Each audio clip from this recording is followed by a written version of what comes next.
주님 사랑하시면 그냥 아멘 합시다.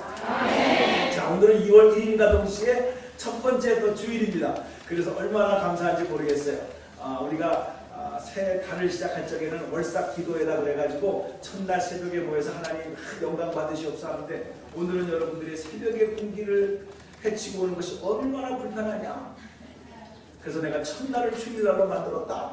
이래가지고 오늘 새벽 기도회에 못 나오지만은 2월 첫 번째 월삭 기도회에 다 우리 교인들이 다 나왔다 이 말이에요. 하나님은 그렇게 받아주시더라 이 말이에요. 오늘 여러분들이 각절의 은혜를 통해서 성령 충만한 삶으로 승리하게 되기를 주님의 이름으로 축복합니다. 실제로 주님께서 말씀하실 때 보게 되면 참 믿음이라는 것에 대해서 강조를 참 많이 했어요. 오직했으면 인자가 마지막에 올 때 마지막 때에 내가 너의 믿음을 보겠다 라고 누가복음 18장 8절에 말씀한 걸 보게 되면 참 우리가 신앙생활을 하는 과정에서 2월 한 달 축복의 2월이 되게 하여 주시옵소서, 하늘의 신령한 복을 받는 2월이 되게 하여 주시옵소서, 이렇게 기도를 하지만 그 받을 수 있는 모든 근원은 바로 믿음에서 이루어진다는 사실을 믿으시기 바랍니다. 저는 이 말씀을 본문 말씀을 준비하면서 말입니다. 실제로 천국과 지옥으로 나누어 줄 수 있는 것은 간단하더라고요. 진짜 믿음이냐, 아니면 진짜처럼 생각했는데 실제로는 가짜 믿음이었느냐에 따라서 이 천국과 지옥이 갈라진다는 것을 생각해 보게 되면서, 우리 주님이 합격하신 겁니다. 주님이 진짜 이런 믿음은 진짜 내 마음에 쏙 드는 믿음이다 라는 것을 오늘 성경을 통해서 한번 조명해 보기를 원합니다. 서론 부분 없이 바로 본문으로 들어가도록 하겠습니다. 요한복음 7장을 통해서 본다고 한다면 예수님께서요 갈릴리에 다니시고 유대에 내려가지 않으셨어요. 그건 왜냐하면 유대인들이 벌써 예수를 죽이려고 하는 음모가 있었다, 이렇게 됐습니다. 그런데 반드시 예수님이 가야 될 명절이 왔어요. 유대인들의 3대 절기가 있는데, 우리식으로 말하면 부활절, 추수감사절, 성탄절 이런 식으로 유대인들에게도 많은 절기가 있지만 유명한 3개의 절기가 있었는데, 그게 여러분 잘 아시는 이제 6월절이 있고, 그 다음에 오늘 여기서 나오는 초막절이 있고, 그 다음에 또 오순절이 있고, 이런 3가지 절기가 있었거든요. 근데 나는 다른 데는 못 가더라도 이 3대 절기만큼은 유대인들이 흩어져 있다가 예루살렘으로 모여서 이렇게 이제 하나님께 예배를 드리는, 그것도 일주일 동안 이렇게 이제 예배를 드리는 그런 셀레브레이션을 벌이는 그런 장면 속에서의 오늘의 초막절은 특별히 추수할 때입니다. 가을. 그래서 같은 절기지만은 하나님께서 은혜로 이렇게 또 올해 안에 농사가 잘 이어져서 우리 백성들이 굶지 않고 이렇게 추수를 하게 되었습니다 라고 하면서 이제 감사절과 함께 드려지는 것이 아마 초막절이 아니었나, 이렇게 이제 생각도 해보기도 합니다. 이제 그런 가운데에서 성제들이 3절에 그 형제들이 예수께 이르되 당신도 행하시는 일을 제자들도 보게 여기서 떠나소서 유대로 가소서, 스스로 나타나기를 구하면서 묻혀서 일하는 사람이 없나니 이 일을 행하려 하고 자신을 세상에 나타내게 하소서 라고 하면서 제자들이 예수님, 이제 주님의 능력이 오병이어의 기적을 통해서 한 2, 3명 먹이는 것만 가지고 그렇게 하지 마시고 이 초막절을 맞이해서 수많은 사람들이 예루살렘으로 모입니다. 최소한 100만 명이 모입니다.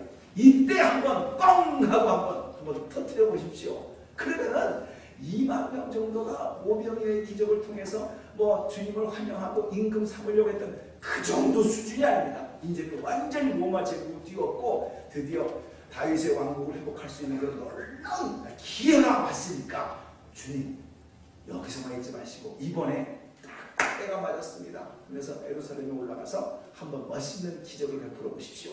이렇게 이제 권면하는 것이죠. 그런데 오늘 성경은 뭐라고 하는 줄 아세요? 5장에서 이는 형제들까지도 예수를 믿지 아니함이로라. 이상한 말로 5절에서 그렇게 말씀하고 있는 내용을 보게 됩니다. 사랑하는 성도님들, 저는 이 말씀을 통해서 우리가 믿는 믿음이 무엇이고 성경이 무엇을 말하고 있는가 믿음을, 그리고 혹시 나는 잘 믿는다고 하는데 주님 보시기에 그것이 가짜 믿음이었다. 나는 진짜 믿음이라고 생각했는데 이것이 가짜 믿음이었고 잘못된 믿음이었다면 어떻게 될 것인가? 이 문제를 한번 생각해 보도록 하겠습니다. 조금 전에 말씀드린 바와 같이 예수님의 형제들은 실제로 예수님의 12제자를 말하는 게 아닙니다. 육신적으로 볼 적에 성령으로 잉태되어져 가지고 이제 예수님이 받아들이고 마리아와 요셉 사이에서요. 그 다음에 또 두세 명을 더 낳았어요. 그래서 이제 그 형제들이 같이 이렇게 자라납니다. 그러는 가운데에서 예수님께서 이적과 기적을 베푸는 것을 보고 야, 저 사람은 범상치 않다. 안 믿은 게 아니었어요. 저 사람은 우리가 다르다. 바로 지금 7장인데 6장에서는 무슨 일이 있었어요? 500여의 기적이 있었어요. 형제들이 안 따라갔을 것 같아요. 안 봤을 것 같아요. 다 봤어요. 와, 이적과 기적을 베풀면서 능력이 뭔가 좀 우리하고는 전혀 다른 사람이었구나 라는 사실을 알게 되었어요. 실제로 뭐 가나의 혼인잔치에 초청을 받아서 예수님도 갔지만 이 친척들도 다 갔을 거예요. 그러면서 병든 자를 고쳐줍니다. 문제를 해결해 줍니다. 그리고 마치 이 예수님이 이런 능력과 이런 권능이 있었다고 한다면 그 옛날 우리가 애굽에서 종되었을 때 모세를 통하여 우리를 해방시켜 주었던 하나님께서 로마 식민지에 있는 우리를 로마에서 해방시켜 줄 수 있지 않을까라는 기대감도 가지면서 말씀을 하고 있는 겁니다. 그러니까 안 믿는 게 아니에요. 지금 이 예수님의 형제들이. 그런데 성경은 뭐라고 말합니까? 이거는 믿는 게 아니라고 말하는 거예요. 이해가 되십니까? 그들이 바라보자 하는 예수는 어떤 예수였을까? 마치 당신이 로마의 그 권력을 무너뜨리고 우리를 다윗의 왕처럼 다시 한번 이 이스라엘 나라를 천하의 이름을 알릴 수 있는 나라로 만들어달라. 이런 소망이 있었습니다. 자, 그렇기 때문에 그는 시기와 때를 정확하게 맞춘 거죠. 저도 그렇지 않습니까? 만일에 한 20, 30명 놓고 이렇게 설교하는 거하고 또 2,000명, 3,000명을 놓고 설교하는 거하고는 분위기가 다르지 않습니까? 똑같은 거예요. 당신이 기적을 베풀어도 그저 뭐 몇 사람이 보고 뭐 몇만 명이 보고 이 정도가 아니라 100만 명, 200만 명 정도 보는 데서 멋있게 한번 기적을 베풀어놓으면 그 궁중의 여론이 굉장할 거 아닙니까? 그러니까 예수님, 그녀님 여기 갈릴리에만 있지 마시고 이때 초막절이 왔으니까 이때 한번 터뜨려 보십시오 라고 말하는 겁니다. 사랑하는 성도님들, 우리는 이 말씀을요 그냥 쉽게 넘겨서는 안 되고 한번 심각하게 이 말씀을 한번 생각해 보기를 원해요. 왜냐하면 우리가 형제들처럼 말입니다. 같이 자랐고 얼마나 살았을까요? 지금 이게 예수님이 공생애를 시작한 그러니까 나이 30에 공생애를 시작했으니까 아무리 나이 차이가 좀 있다고 치더라도 25년간은 같은 집에서 살았다. 25년간 같이 밥을 먹고 장난도 치고 그러면서 무언가 나이가 들어가면서 예수님의 행동이 달라지는 것을 옆에서 지켜본 사람입니다. 이 형제들은요. 그런데 아직도 성경은 예수님을 몰랐다라고 이야기를 합니다. 저는 여기서 이런 마음의 부담을 가졌어요. 여러분들이 신앙생활을 하기 위하여 우리 교회에 또 다른 교회에 또 다른 지역에서 신앙생활을 쭉 10년, 20년 열심히 하셨다고 치더라도 혹시 오늘 사도 요한이 말한 것처럼 그들은 예수를 믿지 아니했다. 진짜 믿은 게 아니었다.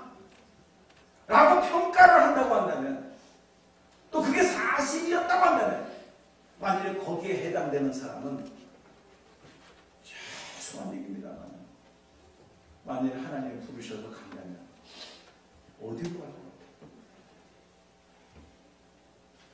저는 이게 오늘 2월의 첫 번째 날이고 이게 첫 주일이어서가 아니라 진짜 이것만큼은 우리가 분명히 해야 되겠다는 거예요. 제가 이런 말씀을 드려도 실제로 우리의 현실 속에서 육신이 아프고 페이멘트도 해야 되고 몸이 아파오고 여러 가지 어려움이 있을 때 고민이 많습니다. 맞아요. 이 고민을 무시하는 게 아니에요. 그거 다 필요 없다. 당신이 죽어서 천국 가는 거냐 지옥 가는 거냐 이게 진짜다. 이렇게만 말할 수가 없어요. 왜? 오늘의 현실 속에서 다가오는 아픔, 그것 때문에 잠 못 이루는 고통, 근심 걱정 때문에 한숨이 나오는 의욕이 없는 삶 속에서 우리는 고통당하고 있는 모습을 통해서 그건 아무것도 아니야! 이렇게 한마디로 말할 수는 없어요. 그러나 또한 그게 인생의 전부야! 그 문제만 해결되면 다 돼! 또 이렇게도 말할 수가 없어요. 왜?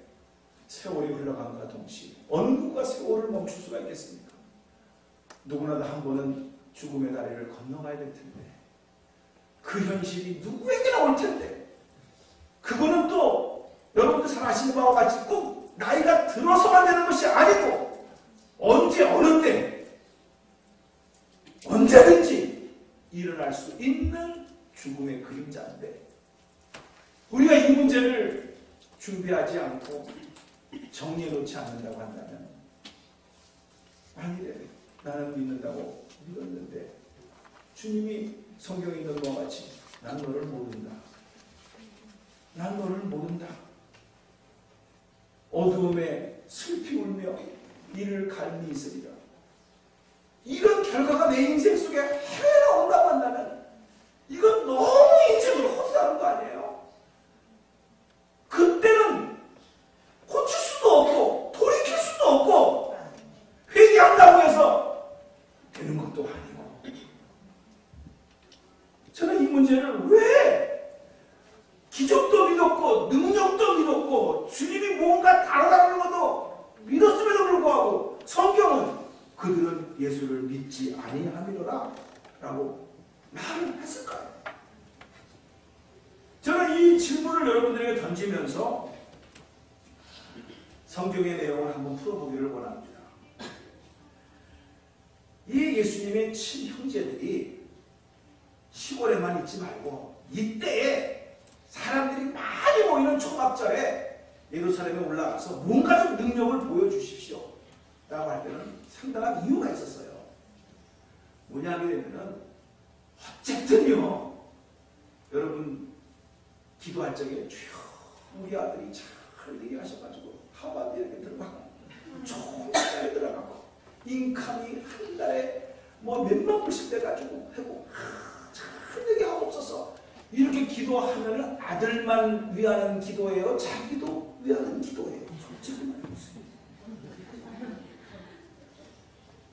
솔직히 양심에 손을 얹고 생각해보세요. 아들이 잘 되면 아들만 좋은 거예요? 부모도 좋은 거예요? 나쁜 것이냐? 부모도 좋은 거예요. 그러니까 예수님 당신이 올라가서 무언가 좀 큰 일을 벌이면서 인기가 한층 올라가지고 드디어 왕이 되어서 이 나라를 다스리고 로마 세력을 물리치옵소서 라고 권면하지만은 이 권면 속에는 그때 되면 난 형제니까 장관 자리를 하나 주겠지 이게 들어가 있을까요? 안 들어가 있을까요? 소위 말해서 한국식으로 막 덕좀 보자 이 말이에요. 덕좀 보자 이 말이에요. 이거는 마태복음 20장에도 똑같습니다.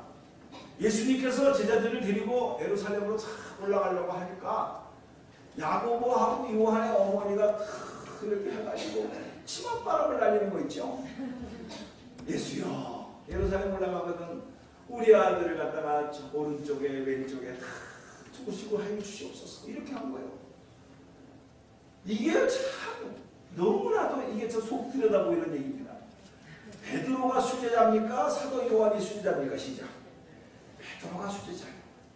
그러면 이 어머니의 말은요 자기 자식만 눈에 띄는 거예요. 그러니까 수제자인 베드로 제껴놓고 우리 아들 넘버원이 되게 하옵소서 이 얘기거든요. 이게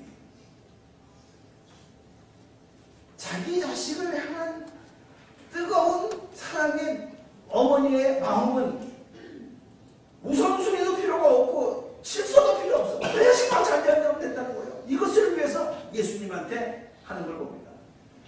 그러니까 부모님이 없는 안통해간 다른 제자들은 그냥 그 소리를 듣고 그냥 시기와 질투 속에서 그냥 벌써 분위기가 싸늘해지는 것을 보지 않습니다. 저는 여기에서 이렇게 여러분들에게 지나고 나니까 얘기하고 싶은 게 있어요. 뭐냐면 여러분, 예수님의 12 제자만 됐다라는 것도 큰 가문의 영광 아닙니까? 네? 거기서 꼭 1등이 돼야만이 가문의 영광이겠습니까? 이 말은 죄와 허물로 죽었던 너희들을 하나님의 전적인 은혜로 하나님께서 우리에게 다가오셔서 하나님의 사랑을 깨닫게 하시고 들려지게 하시고, 그래서 하나님의 자녀가 되어져서 아버지 앞에 예배 드리는 그거 하나만 가지고도 어떤 면에서는 이것은 말할 수 없는 은혜예요. 그런데 그러진 않겠지만 이 베드로, 이 야고보와 요한처럼 어머니까지 동원을 해가지고 우리 아들이 주님 안에서 영의정이 되게 하옵소서, 좌의정이 되게 하옵소서, 이런 식으로 푸시를 한다고 한다면 이게 진짜 은혜 받은 자의 자세이겠냐. 인간은요, 이렇게 보게 되면은 제자들도 다 성령 받기 전에는 똑같은 사람이었어요. 만족을 몰라요. 감사가 없어요. 어쨌든 뭐 베드로도 제껴놓고 자기가 우선순위가 돼야 되겠다는 그런 마음밖에 없었던 것을 우리는 봅니다. 그런데 더 웃기는 것은 이런 소리를 예수님과 같이 따라다녔던 친형제들도요, 속으로 싹 그러면서 코웃음 졌을 거예요. 야, 인마, 손이 인마 밖으로 오냐 안으로 오지. 너희들이 맨날 그래봐야 나는 그래도 우리 예수님이 큰형님이야. 그럼 누구부터 챙기겠어? 가족부터 챙기는 거 아니겠어? 그러니까 너희들은 더 꿈꾸지 마라. 봐봐, 이런 내숭이 속에서는 부글부글 거리고 있었을 거라는 거예요. 왜 전혀 안 그런 것처럼 나만 쳐다봐? 여러분들은 그저 남을 섬기려고 세상과 나는 간고도 없고 구속한 주만 보입니다. 이런 성분 성자들이요. 이런 게 지금 보이는 거죠, 속마음은. 그러니까 예수님의 친형제들이 빨리 예루살렘으로 올라가서 그래서 뭔가 한번 일을 만드십시오. 그 많은 능력이 있지 않습니까? 그러면 그 덕분에 나도 좀 덕 좀 보고 그렇게 해서 될 거 아닙니까? 이 속마음이 여기 들어가져 있는 것이죠.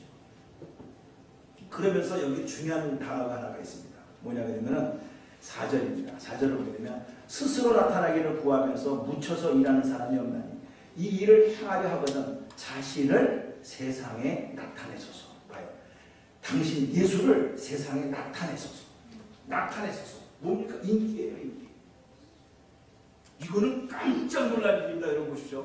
마태복음 4장에서 마귀가 와가지고요, 사탄이 와서 예수님을 유혹하는데 제일 첫 번째 유혹이 뭡니까? 굶주렸을 때 오리더나의 떡에 대라고 했어요. 자, 두 번째가 유혹이 뭐죠? 예수를 보고 높은 성전 꼭대기에 올라가서 뛰어내려라. 그럼 천사들이 와서 받쳐줄 거 아니냐. 그러면 그 인기, 그 하나님이 찍어놓고 봐주는 그 현장을 보여줌으로 말미암아 너는 뜬다 이거예요. 보여줌으로써 너의 인기는 많은 사람들에게 관심의 대상이 될 것이다. 이걸 나타내소서 이렇게 말하는 거죠. 똑같이. 그게 예수님이 뭐라 그랬습니까? 너희 하나님을 시험하지 마라 그랬어요. 어떤 면에서는요, 그래? 그러면 내가 진짜 하나님이 내가 믿으니까 그 하나님 나를 분명히 받쳐줄 거야. 죽으면 죽으리라. 무슨 점퍼를 탁 하니까 진짜 천사가 와서 탁 받쳐줬더라. 이게 훨씬 더 믿음이 좋은 사람이에요. 근데 혹시 여러분들이 잘못 생각해서 뛰어내리다가 안 받쳐주면 죽을 것 같으냐? 하나님을 시험하지 마라. 야, 시험하기 위해서 팍 뽑아섰다. 어떤 면에서 이게 훨씬 더 믿음이 약한 사람 같고 비겁한 사람 같이 보일 수도 있어요. 겉으로. 근데 주님은 안 뛰어내렸어요. 이게 진짜 믿음이라는 거예요. 그걸 가지고 쇼업하고 그걸 가지고 보여줌으로써 내가 메시아다라는 사실을 나타낼 필요가 너무나 없는 거예요. 왜? 예수님은 자기 아버지 하나님을 너무나도 믿었어요. 이런 거 가지고 내가 세상에 인기를 얻고 세상으로부터 나타내져 가지고 많은 사람들이 나를 따르게 하려고 하는 그런 방법이 아니다라고 하는 것을 예수님은 너무나도 분명히 알기 때문에 지금도 벌써 자기 친형제들이 가장 인간적으로는 가까운 사람입니다. 그 사람을 통해서 뱀이 혓바닥을 내리마다시 야 김사님 이거 갖고 나타내 이거 갖고 떠 당신 없으면 이거 안 되는 것처럼 보여줘 내려 소름 끼쳐야 돼요. 거기에 넘어가면 안 돼요. 하나님을 시험하지 마라 딱 그렇게 거절을 해야지. 그래 해볼까? 이게 안 된단 말이에요. 그냥 그 말을 딱 하면서 사도 요한은 정확하게 성경을 통해서 말합니다. 그렇게 믿는 거는 믿는 게 아니야. 너 나 잘못 봤다 이 말이에요. 저는 여러분들을 향해서 진짜 담임 목사로서 영적인 하나님의 말씀을 올바로 가르쳐야 될 책임이 있는데 여러분들이 예수를 따르고 예수를 믿는 이 모든 종교 행위가 당신으로 인하여 내가 무언가 덕을 봐야 되고 당신으로 인하여 내가 문제를 해결받는 것만을 위해서 신앙생활을 한다고 한다면 똑같이 사도 요한은 오늘 우리 교회에 신방 와서 만일에 진찰한다고 한다면 너희들은 예수를 믿지 아니하는 거다. 이렇게 똑같이 말할 거라는 거예요. 그러면서 주님이 답변을 할 때가 왔어요. 그래서 답변을 한 것이 6절입니다. 예수께서 이르시되 내 때는 아직 이르지 아니하였다 라고 말씀하셨어요. 내 때가 아직 이르지 아니하였다. 이 때는 무슨 때일까요? 목욕탕의 때일까요?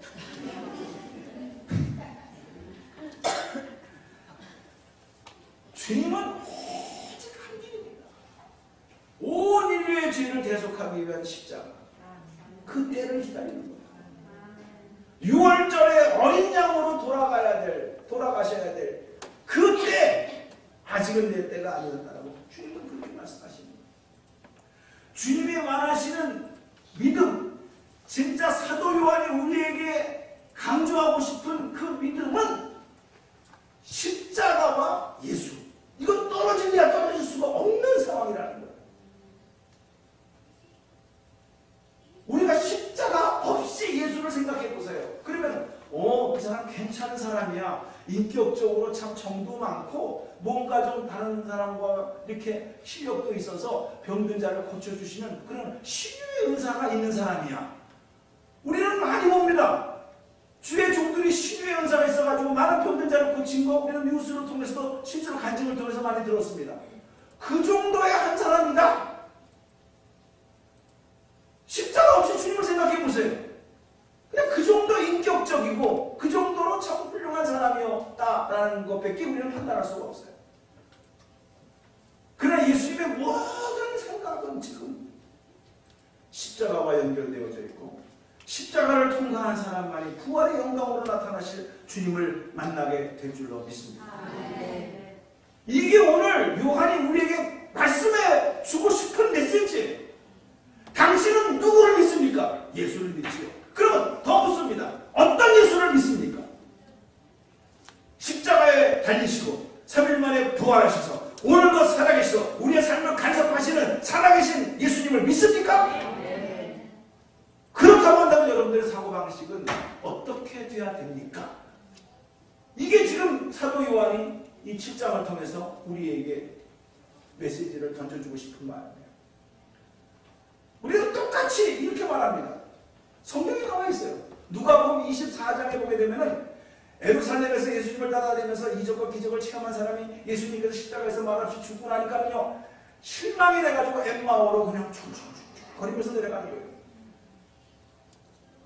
이거를 현대말로 제가 가만히 묵상을 해보니까요 교회에서 열심히 신앙생활하고 이렇게 막 하다가 아무 응답도 없이 그냥 푹 꺼져버렸네. 그러니까 내가 뭐 예니 예수를 믿는다고 예니 교회 생활 충성하느라고 뭐 헌일했네. 그러면서 입이 이만큼 나가지고 그러면서 두 명이서 짝이 져가지고 이제 예루살렘으로 해서 엠마오로 내려가는 거예요. 시험 들어가지고. 근데 예수님이 그 시험 들어가지고 내려가는 두 제자에게 나타나셔가지고 대화를 하면서 같이 내려가면서 한 대화가 누가복음 24장에 나오잖아요. 야, 내 말을 더디 믿는 사람아, 미련하고 선지자의 말한 모든 것을 마음에 더디 믿는 자들이, 안 믿는 게 아니에요. 도대체는 믿어도 뭘 믿었는지 내가 헷갈린다. 지금 예루살렘에서 일어나고 있는 이 일이 너를 시험들게 한 일이 아니라 이미 선지자를 통해서 예언된 말이고, 그 예언된 말이 이루어진 것이고 사흘 만에 부활한다는 그 사실을 너희들이 선지자를 통해서 들었음에도 불구하고 어떻게 현실로 나타나니까 그 말은 다 어디 가고, 그때 믿었던 그 믿음은 다 어디 가고, 현실적으로 지금 와닿는 게 없으니까 또 시험 들어서 내려가는 거 아니냐, 이 얘기하는 거거든요. 오히려 진짜 그것에 갔으면, 이야, 선지자의 말씀이 드디어 이루어지는 거로구나. 내가 이때 드디어 십자가에 돌아가셨지만 반드시 부활할 것이요, 내가 그 주님과 함께 나머지 인생을 살면 반드시 약속의 말씀대로 이루어질 것이다. 이게 진짜 믿는 사람인데, 나는 그 누가복음 24장을 보면서 만일에 우리 교인들이 열심히 봉사하고 3년 동안을 모든 직업을 포기하고 예수님을 따라다니면서 열심히 봉사하고 기적의 현장에서 헌신하다가 말없이 도살장에 끌려가는 짐승처럼 돌아가신 모습을 바라봤을 때 다 도망가고 나서, 그리고 나서 흩어진 제자들처럼 자기 뜻대로 안 됐다고, 내가 생각대로 안 됐다고 교회를 비판하고 예수님을 비판하고 목사를 비판하고 교회의 직분자들을 비판하면서 다 이만 됐다고 다 해, 나는 막 이러면서 엠마오로 내려가는 두 사람이 있을 수도 있다 이 말이야. 성경은요, 이게 장난이 아니에요. 남의 얘기가 아니에요. 여러분이 바라는, 예수를 통해서 바라는 게 뭐냐라는 것을 지금 끊임없이 사도 요한은 말하고 싶은 거예요.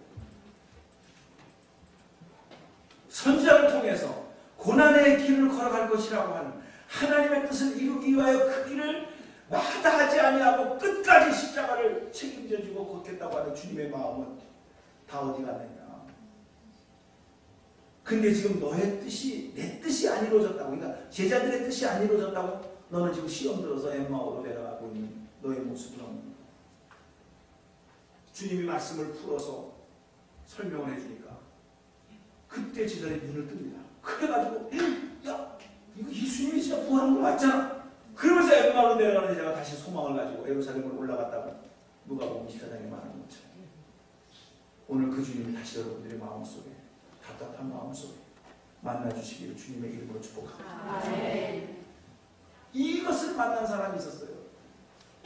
사도 바울이 그 유명한 갈라디아서 2장 20절의 말씀, 언제 들어도 진짜 감동적인 고백입니다. 내가 그리스도와 함께 십자가에 못 박혔다.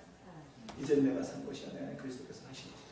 이제 내가 육체 가운데 사는 것은 나를 사랑하사 나를 위해 자기 몸을 버리신 하나님의 아들을 믿음 안에서 사는 것이다.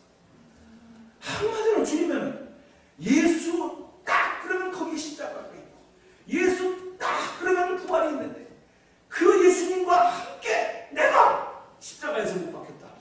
예수 죽음이 내 죽음이다. 그리고 내가 이제 사는 것은 부활하신 예수님과 함께 나 사도 바울이 사는 것이 아니라 내 안에 계신 예수 그리스도로 말미암아 사는 것이다. 예수 부활이 내 부활이다. 이 얘기하고 있는 거 아닙니까?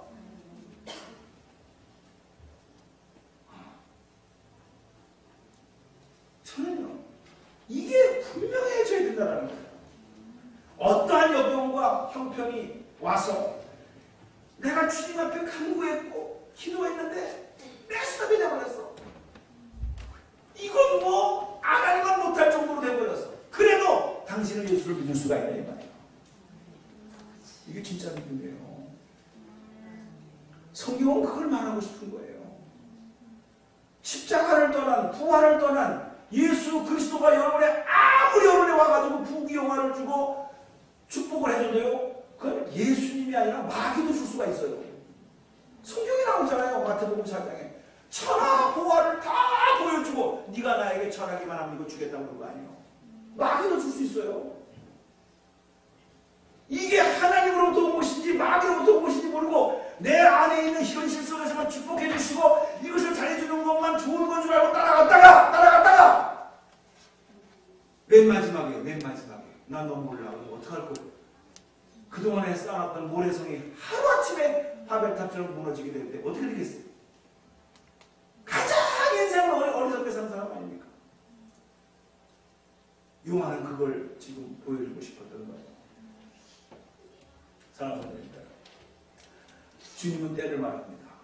근데 저는 신앙생활을 하면서 여러분들이 마치 하나님처럼 아직 때가 안 되는 거거든요. 자기가 때를 정해. 우리는 내가 때를 정하는 게 아닙니다. 하나님이 때를 정하면 우리는 따라가는 것 뿐입니다. 네. 베드로가 그랬어요. 수제자지만은요, 그런지 끝까지 회개하고 그래서 자기는 십자가로, 주님은 올바로 똑바로 서서 갔지만은 주님처럼 십자가에 똑바로 서서 거꾸로 매달아서 가야 되겠다. 그렇게 가지고 거꾸로 갔다고 하는데, 베드로는 자기의 때를 생각하다가 결국 예수님 부인했어요. 저주까지 했어요. 그러니까 이 때는 자기가 정하는 게 아니에요.